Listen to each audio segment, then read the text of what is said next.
depuis l'accident qu'il a provoqué le 10 février et qui a blessé très grièvement une jeune femme enceinte qui a perdu son bébé, un père de famille et son fils de 6 ans, il est apparu que Pierre Palmade avait replongé dans l'enfer de la drogue.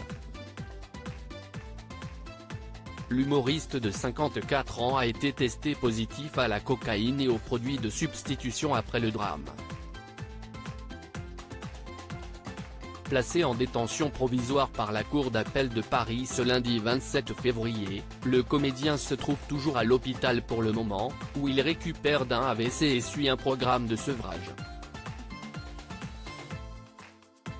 BFM TV a eu accès, grâce à une source proche de l'enquête, aux déclarations de Pierre Palmade lors de ses auditions à la suite de l'accident.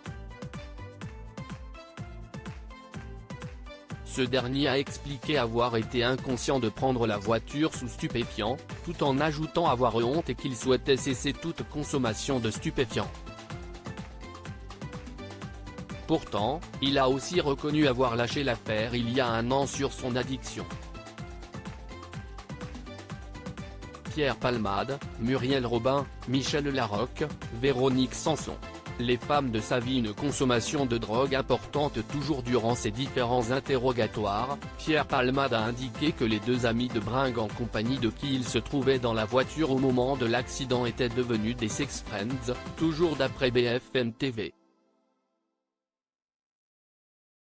Il a aussi confirmé que les trois hommes étaient partis faire des courses.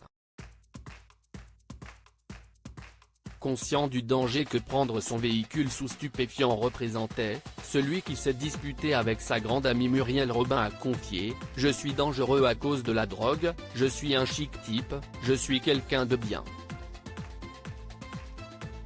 Il a aussi tenu à préciser que s'il avait déjà conduit sous l'emprise de stupéfiants, cela n'avait été le cas que très rarement. Pierre Palmade a aussi raconté aux enquêteurs qu'il avait découvert une drogue de synthèse, proche de la cocaïne, la 3-MMC, il y a 2 ans, et qu'il en était désormais dépendant, au point d'être désormais incapable de travailler. Les analyses toxicologiques ont confirmé ces dires, il n'a pas demandé de contre-expertise, le taux relevé de cocaïne était très élevé, ce qui n'a pas surpris l'humoriste qui sortait de 3 jours de consommation.